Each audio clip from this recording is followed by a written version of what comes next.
Have you ever just paused and really listened to that constant chattering voice in your head?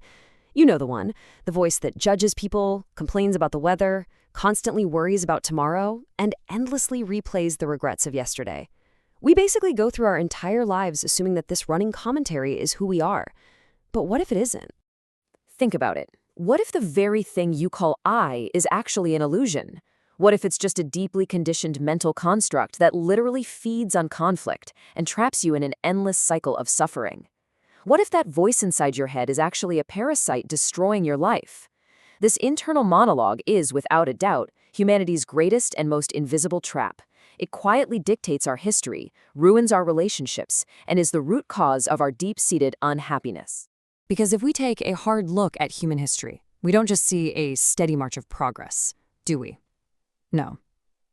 We see a chronic, almost paranoid delusion. From ancient, brutal warfare all the way to modern environmental destruction, the source material we are exploring today points to a really profound truth. Humanity suffers from a severe inherited dysfunction. Our normal, everyday state of mind is essentially a collective mental illness, and it's all driven by something called the ego. Evolving past this? Well, it isn't just some spiritual luxury anymore. Our very survival actually depends on it. Act 1, the false self. So to break free from this, we first have to understand the hidden problem plaguing our modern world. If you aren't that voice in your head, then what exactly is this ego, and how has it tricked you into believing it's your true identity? The blueprint for this human dysfunction is laid out absolutely brilliantly in Eckhart Tolle's landmark book, A New Earth. You see, the ego is not just arrogance. It's an entire structural mechanism in our minds. It's an illusory sense of self that is constantly seeking identity through external forms. As kids, we start by equating our name with who we are, but then it snowballs. We attach that I to our physical bodies, our gender, our race, our possessions, and eventually our social status. The ego's ultimate illusion is that it completely equates having with being. It literally tells you, I have, therefore I am. And the more I have, well, the more I am. It's always looking to find itself in physical form, in things, and in the timeline of the past and the future. But because physical forms are entirely temporary, this leads straight into an endless, unfulfilling loop of just wanting more. You achieve a goal, you buy the fancy car, you get the big promotion, and yet that feeling of satisfaction quickly evaporates, leaving you hungry all over again. But here's the really wild part. The ego isn't just made up of thoughts. It has a deeply emotional, much darker component called the pain body. I want you to think of this as a psychic parasite living right there inside of you. It's this semi-autonomous energy field made up of all the accumulated old emotional pain that you just haven't fully faced or let go of yet. And exactly like any living entity, it periodically gets hungry and it needs to feed. So the crucial thing we have to understand is what exactly it feeds on. It absolutely thrives on energy that vibrates at its own dark frequency. We're talking negative thinking, relationship drama, and reactivity. Have you ever noticed how a tiny everyday annoyance, like say someone cutting you off in traffic or a misplaced coffee cup, can suddenly just hijack your mind and magnify into this massive, explosive emotional reaction?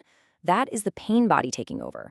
It pretends to be you, and it turns everyday interactions into an absolute banquet of toxic energy. Ultimately, the ego and the pain body survive through two mechanisms, identification and separation. The ego desperately needs an enemy to define itself against. It survives only by making us feel entirely separate from others, always needing to be right, superior, or even victimized compared to the other. This powerful illusion of utter separateness, it's the root cause of literally every conflict on Earth. Act 2, Awakening Presence. Okay, so if the ego and the pain body are secretly running this show, how do we possibly break free from this relentless mental noise and all this heavy emotional baggage? Well, the exact moment you realize that there is a voice in your head that just never stops speaking, a monumental paradigm shift occurs. You start to ask yourself, wait, if I am the one observing this voice, then who am I? You realize that your true identity isn't your thoughts, it's not your emotions, and it's certainly not your history. You are the silent, formless awareness that is observing them. You are the knowing, not the known. To really grasp this, I want you to think of your mind like the sky. Most of us are entirely focused on the clouds, the thoughts, the emotions, the passing events of the day. This is what we call object consciousness. But what if you shift your focus to the vast, untouchable, clear blue sky resting right behind those clouds? That is space consciousness. It is the stillness, the awareness, the ever-present background of all life. The framework for slipping past the ego and actually accessing this inner space is highly practical. First, you have to stop covering the world with mental labels. Just dropping these labels instantly brings back a massive sense of depth and miracle to everyday life. Second, start noticing the brief gaps of silence between your thoughts. Third, anchor yourself by actually feeling the aliveness in your inner body. And above all, you have to bring an uncompromising yes to the present moment, no matter what form it happens to take. When you do this, something truly incredible happens. Your rigid, form-based identity actually begins to collapse. And what emerges in its place is an all-encompassing presence. It's this profound, unshakable peace that emanates directly from the inner space. It's a peace that honestly doesn't even seem to make logical sense when the world around you is completely chaotic. Yet, it is undeniably real. And the most beautiful part of this entire awakening is the realization of the number one. Underneath the surface appearance of different bodies, different thoughts, and different species, there is really only one life and one consciousness. When you finally touch this inner space, the ego's absolute illusion of separateness is completely destroyed. You recognize the exact same divine life essence in absolutely everything. Act 3, the blueprint for a new Earth. Now, a very common question pops up right about here. If we are simply dwelling in this formless inner stillness, how do we actually function in the real world? Do we just go sit under a tree and do nothing while the world burns around us? Absolutely not. The solution is what the author beautifully calls awakened doing. This is the fine art of aligning your outer purpose, so the actual tasks and goals of your daily life, with your primary inner purpose, which is awakening and staying completely present.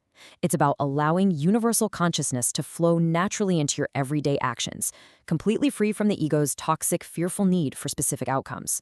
Now, to ensure your ego isn't secretly running the show again, there is a strict blueprint. Absolutely every single action you take must fall into one of 3 distinct energy frequencies. If you're doing something and you are not in a state of acceptance, enjoyment, or enthusiasm, you are unconsciously creating suffering for yourself and for the people around you. Let's break these down real quick. First, acceptance. Look, if you can't enjoy a task, like, say, changing a flat tire in the pouring rain, you just have to embrace it without mental resistance. Second, enjoyment. This is finding the sheer joy of being in incredibly simple tasks. Even mundane chores, like doing the laundry or washing the dishes, they become a deeply spiritual practice if you do them with absolute presence. And finally, enthusiasm. This is when you pursue a grand vision or goal, but the power comes from total presence in the now, not from some stressful, desperate need to make it in the future. The source material makes it incredibly clear that this isn't just some light self-help strategy for a slightly better weekend. No, it is an evolutionary imperative. Humanity is facing a critical, radical crisis right now. The dysfunction of the egoic mind has been magnified exponentially by modern science and technology. We are standing right at a stark evolutionary threshold. Basically, it's evolve or die. But even with stakes that high, there is profound hope. The new Earth that ancient texts speak of isn't some far-off future political utopia that we somehow achieve by rearranging the external world. It is a fundamental shift in consciousness. The new heaven is the awakened consciousness itself, and the new Earth is simply its outer reflection. And the best part? This transformation is happening inside you right at this exact moment. So, the ultimate question is this: will you awaken within the dream, or will you continue to be a passive, suffering victim of your own unobserved mind? Because you have the power, right now, to step out of the mental noise, observe the thinker, and connect with the vast, incredible power of the present moment. Thanks so much for joining us for this deep dive explainer. If this shift in perspective brought some value to your day, please go ahead and subscribe to the channel so we can continue to explore these profound ideas together. And I really want to hear from you down in the comments. What is the absolute biggest ego trap or pain body trigger in your daily life? And how